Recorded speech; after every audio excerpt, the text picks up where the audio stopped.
It's 8 o'clock. We can start.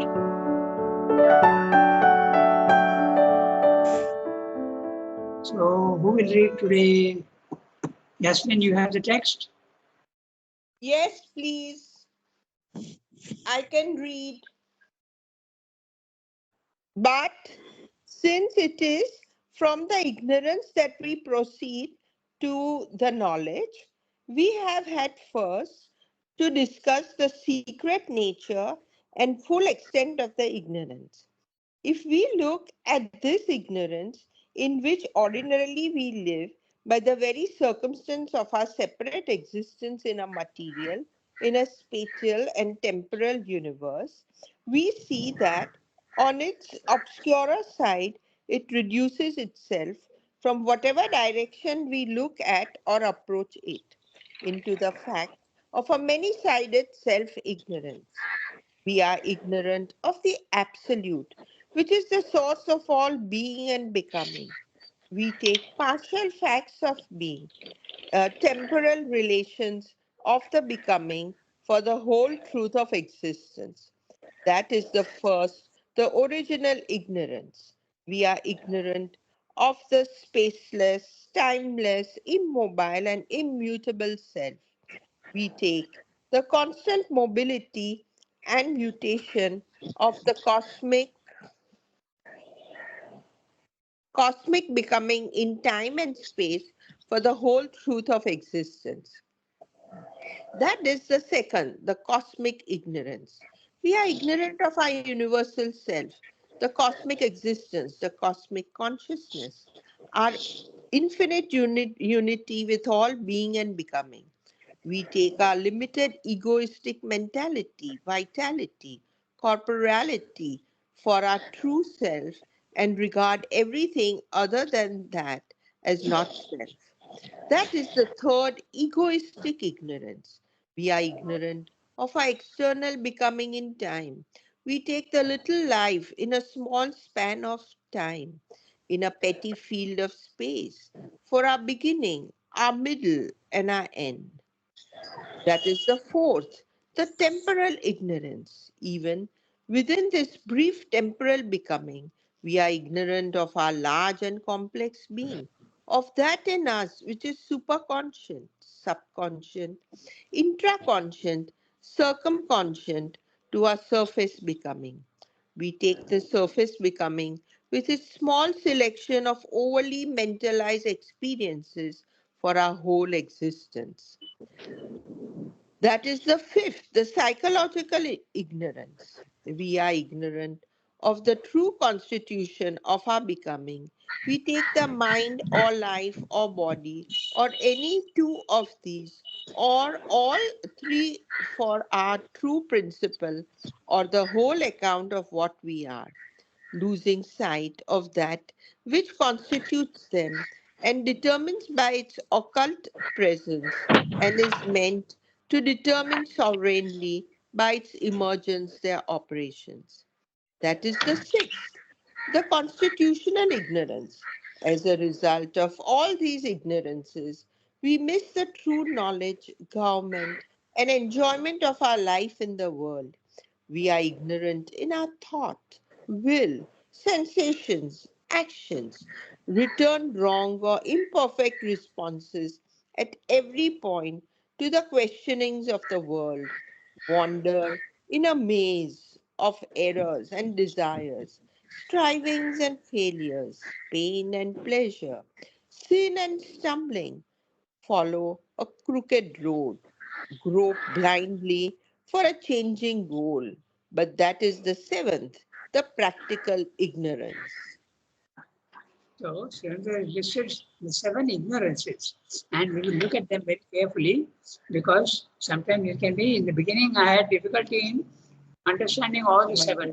So, very carefully we'll have to look at what he's saying, and it will require a little bit of imagination also on your part. Now, there's a whole chapter, the sevenfold ignorance. But here, Surendra is just giving us the he is in one paragraph, he has told us all the 7.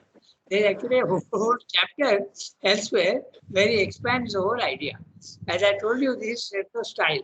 He can put everything in an aphorism in one sentence, or he can expand that to the whole chapter.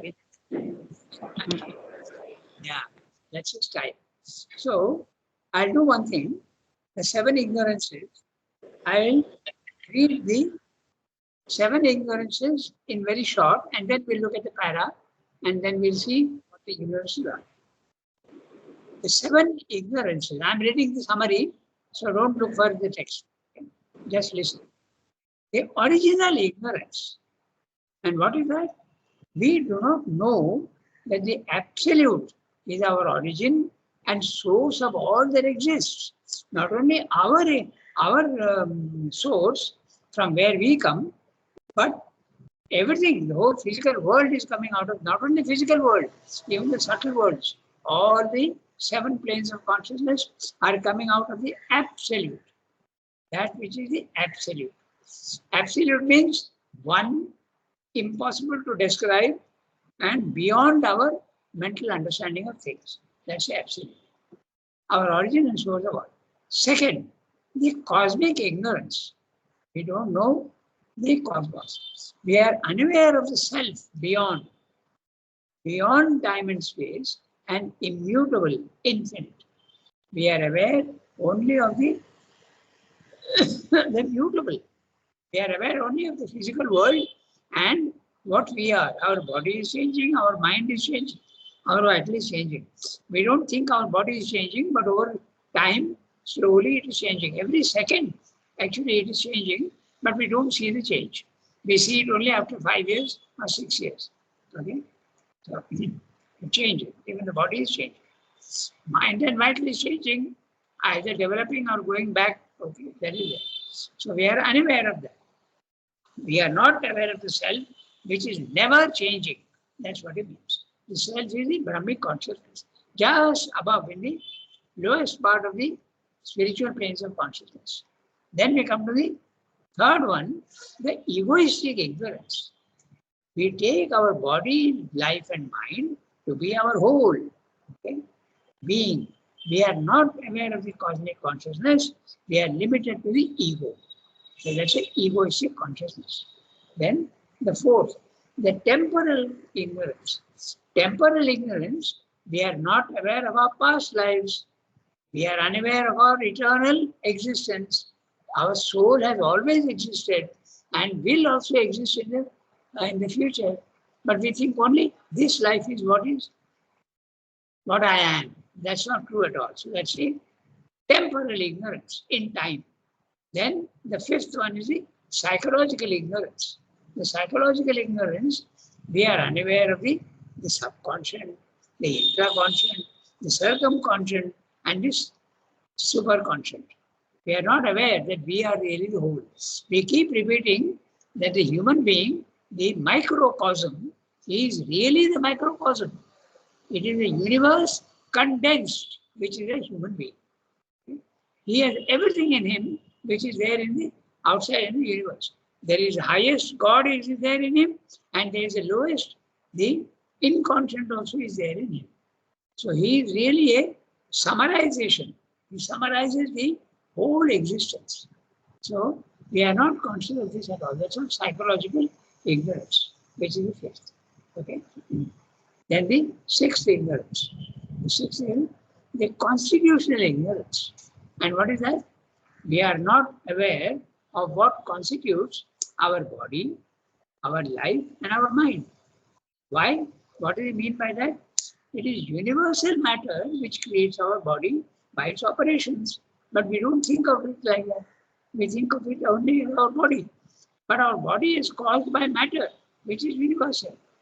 Then there is universal life also, which creates our vitals and its functionings. Okay, that also we don't know. Then similarly, the universal mind gives form to our universal individual mind. To understand this, think of the sea and the wave. Okay, the wave is an individualization of the sea, but the sea is the main thing. The wave comes and goes, but the sea never goes away. So this we are ignorant of. Okay, so that's what we say. So that's the sixth one. So as a result, practical ignorance. Seventh is practical ignorance. We don't know from where we have come. We don't know where we are going. Our responses to the universe are all wrong. So they use an interesting word, the questionings of the world. He has used the word questionings. Whatever comes from the world is a challenge for us and we don't understand it. Okay? So there is the ignorance. So what does it mean? This resultant ignorance of all the ignorances, we do not know how to conduct ourselves in the world. We make mistakes, we make blunders, and we constantly strive to improve. But still, it goes on with errors and blunders and mistakes. Okay, so that's a practical ignorance. Just 1 second, I'm getting a phone call. I'll just finish that. So these are the 7 ignorances. Now we will go in detail. We'll see what Shelby is saying and how he is describing this. Okay, so the 7 ignorances. As I told you, there is a whole chapter on the 7-fold ignorances and the 7-fold knowledge. Now, I am reading each sentence. But since it is from the ignorance that we proceed to the knowledge, in other words, you are going from the lowest rank to the highest. Okay, we have had first to discover the secret nature and full extent of the ignorance. What is meant by ignorance? And we have to look at it. So we can start from the what we are aware of. So we are aware of only of the physical world. So you start from there. If we look at this ignorance, in which ordinarily we live by the very circumstance of our separative existence in a material, spatial, and temporal universe. Now look at the way Srebra describes. Every word is important and he is defining what our existence in the world is. Ordinarily, because there are many who don't live at an ordinary level. They go to a higher level. And how many? We don't know. In India, there are certainly any number of yogis who don't even advertise that they have gone to a higher level of consciousness. They may be all strewn in the Himalayas, even at homes. Okay, nobody knows. Only some people become famous, but there are any number who don't reveal their own experiences. So, if we look at this ignorance in which we ordinarily live by the very circumstance of our first separative existence. So first is ignorance is characterized by separation. What does that mean? I am separate from all of you. Okay? You feel yourself to be separate from everybody else. When you go to the cosmic consciousness, you see that this separation disappears and you start seeing the oneness of things. And oneness of things starts in the body. My body is just nothing, one small knot of the universal matter. My vital is just a small formation, a small knot of universal energy. Okay? And my mind also is just nothing, it's a small construction. It's an engine. The whole body-mind life is just a constructed engine. Okay? That we don't know. So, this is what they're saying. And also, when you are living in the physical world, it is material, it is in time and space. When you are in knowledge, you are not in time and not in space and not in the material world. You are in the subtle world. Okay? So look at the very carefully he has told you and is defining. First of all, separation because of ego. Secondly, material. Third, space and time. If this is there, you are bound to be ignorant unless you have gone to the highest level. And like the Gita, you are like the lotus leaf in water. You are not in ignorance even when living in a body-mind life. And that condition is normally described as Jivan Mukta. Jivan Mukta is one who is living in the body-mind life, but his consciousness is not affected by neither the body, nor the mind, nor the life, nor what is coming from the physical world. His consciousness is stationed above, but part of him is here in the physical world, and part of him is up there. It's possible for the consciousness to be in several places at the same time. Okay? Only when you are developed, not when you are not developed. So that's the first one. Okay? We exist in a spatial and temporal universe. We see that on its obscurer side, it reduces itself from whatever direction you look at it or approach it into the fact of many-sided self-ignorance. The ignorance is our own ignorance, self-ignorance, and we are going to now start listing all the ignorances. First of all, we are ignorant of the absolute, which is the source of all being and becoming. So, note that the absolute is beyond the becoming. The becoming is the physical world. Being is that which is static, and that begins at the spiritual levels of consciousness. Static. Okay? No movement at all. All the movement is in the becoming, which is the world. So note that. Being means static, becoming means movement. Okay? So this is the first one. So we are ignorant of the absolute, which is the source of all being. So becoming is the lowest, being is the second level, and third level is the absolute. Okay? So we take partial facts of being, temporal relations of the becoming, but the whole truth of our existence. Note interestingly that the ignorance is there even at the level of the spiritual plane of consciousness. Okay? We take partial facts of being. What do you mean by that? Either you are in the saguna or you are there in the nirguna. They are both spiritual conditions, but each one is excluding the other. Only when you go to the supramental, saguna and nirguna become both coincident, coincident. They are both together at the same time. But in the spiritual planes of consciousness, this is saying being, they are partial facts only we take. Okay? Either you see the personal aspect of the divine, or you see the impersonal aspect of the divine. Okay? You see either Purusha or Prakriti, they are separate. So these are all the partial facts of existence.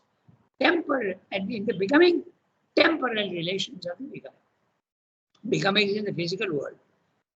Temporal relations, all that we are, they are all subject to time and space. For the whole truth of existence, that is the first, the original ignorance. We don't know the absolute. Can we define the absolute? No. We can only say, then how to understand what is the absolute? That which is the highest. Okay?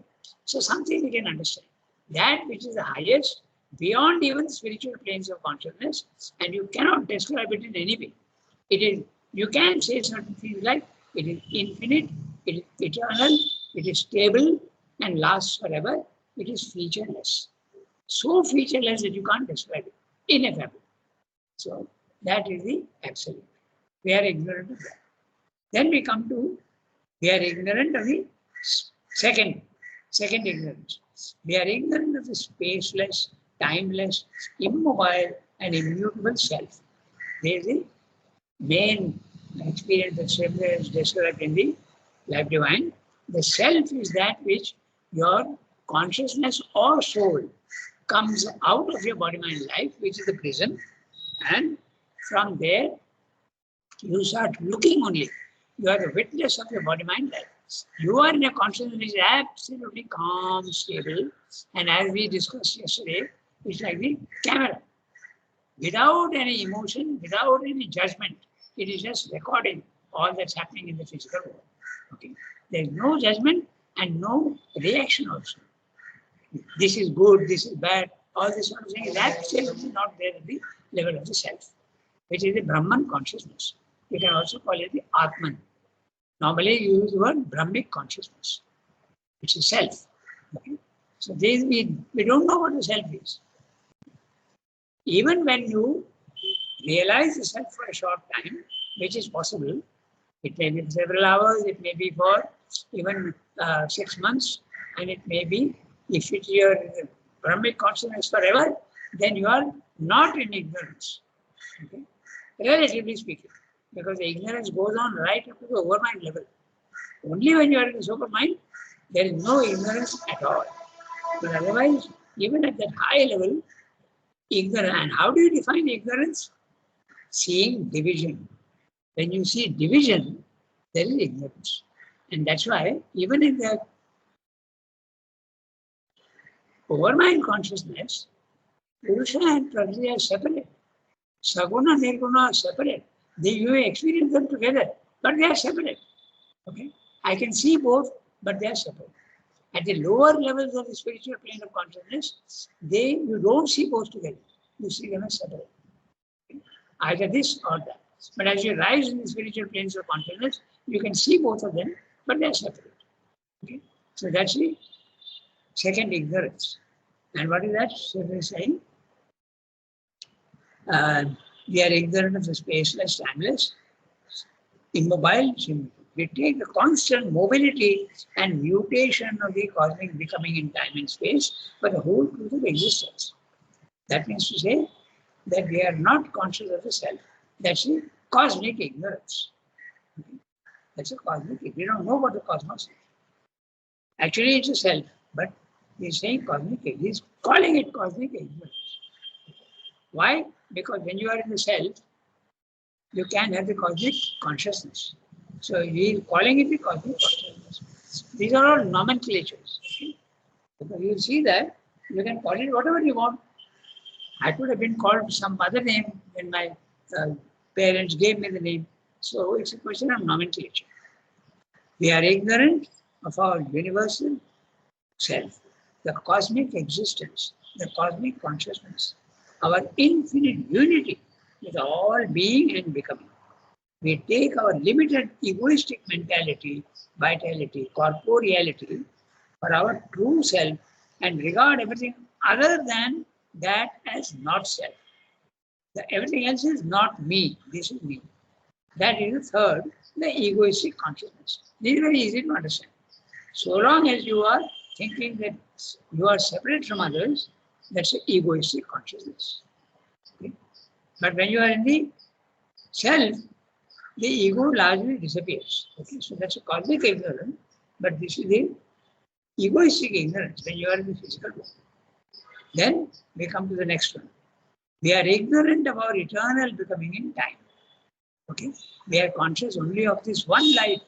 We have had many lives in the past, and we will have many lives in the future also, provided you are not a Buddhist or a Mayavadi. Because then you can end your series of lives. You can dissolve your individuality, your personality, you can dissolve yourself. So certainly is not talking about that. In the future also, you can keep your individuality forever. Okay? That's what happens with the beings who are in the subtle worlds. The Gandharvas, the Kinnaras, the gods, they are all eternal. They don't want to dissolve themselves. They are there in the subtle worlds forever. Okay? You also, every individual, can realize the self and continue to live in the subtle worlds. Brahma Loka, okay, Vijnana Loka, Ananda Loka, all these worlds are there, and you can select what world you want to live in and live forever there. That's possible. Okay, so that's the ignorance of time. So he's saying temporal ignorance. We don't know our past lives and we don't know our future lives. That's a temporal ignorance. And we are conscious, simply saying, we are not conscious of our beginning, we are of our middle and our end. That means past lives, the present life, and the future lives. That is the fourth, temporal ignorance. Even within this brief temporal becoming, we are ignorant of our large and complex being, of that which in us is superconscious, subconscious, intraconscious, circumconscious to our surface becoming. So what is this? We come back to the whole idea of the individual being a concentration and a summarization, if you want, of the universe. We are not aware that our body is actually coming from entire matter. Our vital is coming from entire energy, universal energy. This is what is. And our soul is a small part of the divine. It's a Ansha Sanatana. Our soul is divine in essence, but it is a small selection. Okay? The divine manifests himself, one becoming the many, in multiple souls. So we are conscious not even of that. Because everything is, so we are, there's a, what is Srila calling it? temporal ignorance, and now he goes to the, I think he's calling it the psychological ignorance. We are not aware that we are the whole. That's a psychological ignorance. I'm reading each sentence.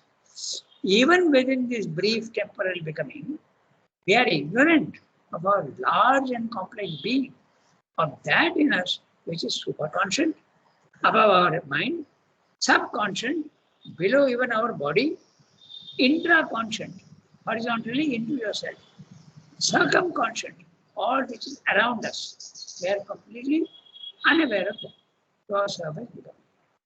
We take that surface becoming with its small selection of overtly mentalized experiences for our whole existence. That is the fifth, the psychological ignorance. Then next, we are ignorant of the true constitution of our becoming. The becoming itself, even our body, mind, life, we don't know what constitutes it. We take the mind or life or body or any two of these or all three for our true principle or the whole account of what we are, losing sight of that which constitutes them and determines by its occult presence and is meant to determine sovereignly by its emergence their operations. That is the sixth, the constitutional ignorance. You will see when you look carefully at all these things that there is a little bit of overlapping, okay, with the seven ignorances. They are not absolutely separate from each other. Here also you can see he is telling you that your body is coming from matter. That idea we have already discussed earlier. Okay, so your mind is coming from the mental planes of consciousness.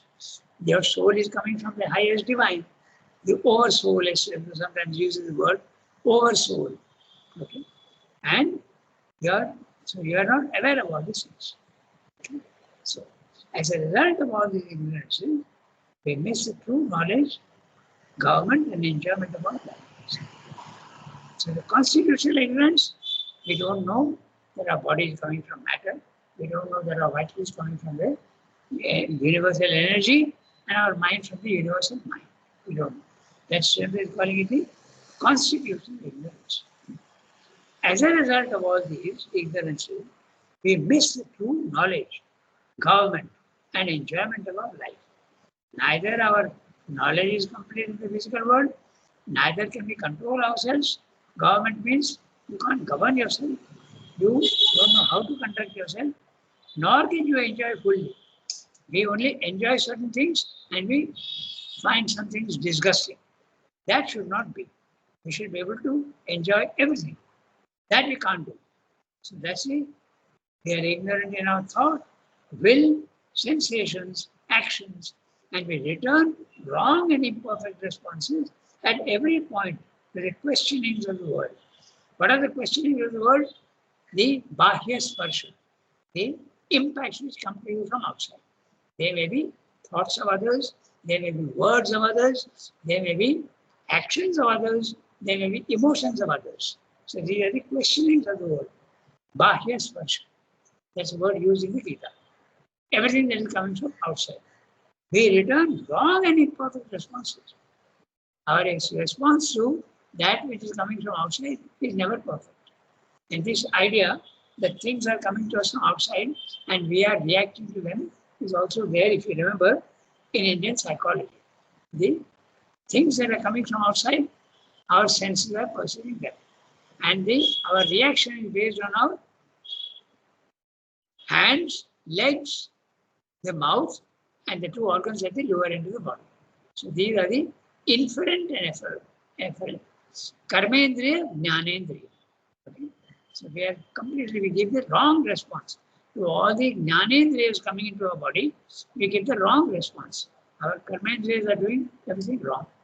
So that's the practical ignorance. Result, errors, desires, strivings, failures, pain and pleasure, sin and stumbling. Follow a crooked road, grow blindly for a changing goal. That is the seventh, the practical ignorance. Okay, so we have taken the whole period almost. We have 7 minutes. We can read the next one. Okay. So who will read the next one? Sulki,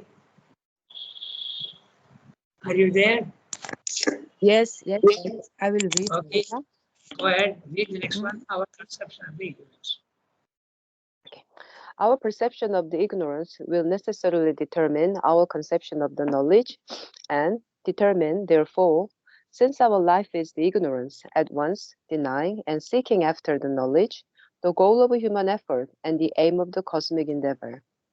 Integral knowledge will then mean the cancelling of the sevenfold ignorance by the discovery of what it misses and ignores, a sevenfold self-revelation within our consciousness.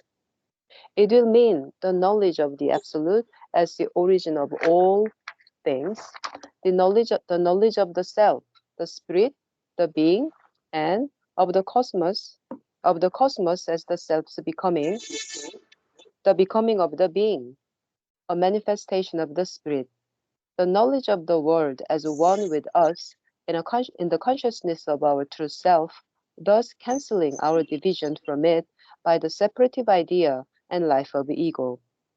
The knowledge of our psychic entity and its immortal persistence in time beyond death and earth existence. The knowledge of our greater and inner existence behind the surface. The knowledge of our mind, life, and body and its true relation to the self within, and the superconscient spiritual and supramental being above them. The knowledge, finally, of the true harmony and true use of our thought, will, and action, and a change of all our nature into a conscious expression of the truth of the spirit, the self, the divinity, the integral spiritual reality. So now Srindu is, hello? Yeah. Now Srindu is telling us now what the true integral knowledge is. And he is now giving the positive side. Until now, he has been telling us the negative side. What is the ignorance? The nature of the ignorance he has told us. Now he is telling you the nature of the total integral knowledge. When you have all the seven ignorances go away, that he is defining as the integral knowledge. Okay? We have got 5 minutes, and I will go through the para. We can finish it. It's small. Our conception of the ignorance will necessarily determine our conception of the knowledge and determine, therefore, since our life is the ignorance, at once denying and seeking after the knowledge, the goal of human effort and the aim of cosmic endeavor. What Srimad is saying here is something quite deep. You have to understand.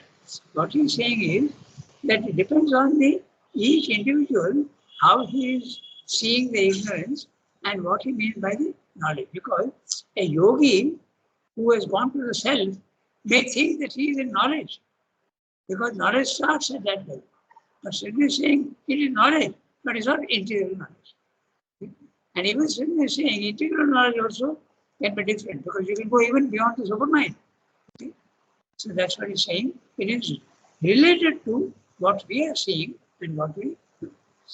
Our conception of the ignorance will necessarily determine our conception of the knowledge and determine, therefore, since our life is the ignorance, at once denying and seeking after the knowledge, the goal of human effort and the aim of the cosmic endeavor. So human effort is the individual, but also the cosmos also is striving to go back to God, and that's the evolution, the spiritual evolution at the general level. Not the individual, but the general, collective. Integral knowledge will then mean the cancelling of the sevenfold ignorance. There is what he means by the integral knowledge. Others may disagree, okay? But this is Sridhar's view. Integral knowledge will then mean the cancelling of the sevenfold ignorance by the discovery of what it misses and ignores. And what is that? A sevenfold revelation, self-revelation within our consciousness. It will mean, now he is telling you all one by one, it will mean the knowledge of the absolute. The first ignorance was ignorance of the absolute. Now he's saying knowledge of the absolute as the origin of all things. That's the first one. The knowledge of the self, the spirit, the being, and the cosmos as the self becoming the becoming of the being, a manifestation of spirit. There is the second one, knowledge of the self. The knowledge of the world as one with us in the consciousness of our true self, thus cancelling our division from it. That's the third one, the egoistic consciousness. Ego has to disappear. Okay? It's going in serial order. As you said above, here also is going serial order. Thus cancelling our division from it by the separative idea and life of it. The knowledge of our psychic entity and its immortal persistence in time beyond death and earthly existence.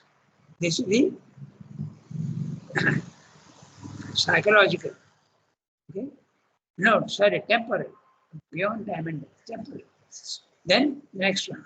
The knowledge of our greater and inner existence behind the surface. The knowledge of our mind, life, and body is true relation. So, within the constitutional. The knowledge of our mind, life, and body is true relation to the self within and the superconscious, spiritual, and supramental being above them. The knowledge finally, the practical knowledge. The knowledge finally of the true harmony and true use of our thought, will, and action, and a change of all our nature into a conscious expression of the truth of the spirit, the self, the divinity, the integral spiritual reality. So, what it means now is that if you cancel all the seven ignorances, in his view, you will have the integral knowledge. Okay? So, exactly 8:40, so we will stop here. So, somebody has to make a note, but this is not an intellectual knowledge. Dada, Yes, I'll make Dada, can you hear me? Yes, tell me. Dada, here this superconscient spiritual and supramental being above them, this line. This superconscient spiritual means the spiritual plane of consciousness. What does it mean, Dada? Superconscient spiritual and supramental being. Yeah. Says superconscious means everything about the mind. Okay? That's normally, it's a very wide meaning. But supramental means the third level, beyond the spiritual plane of consciousness also. Did you understand what I said? Superconscient spiritual means above the mind. That means the spiritual plane. Is Yes. it like that? Okay. No, okay, but okay. superconscious can also include the supermental also. The superconscious is above our conscious level. Okay? It's not something very limited. Superconscious means above the consciousness. That's what it means. Okay? Okay. Okay. Yeah. Okay. All right. I'm cutting the link. Thank you, Rangada. Okay. Thank you, Ramada. To all. Barabar. Barabar, Dada. Barabar. Barabar.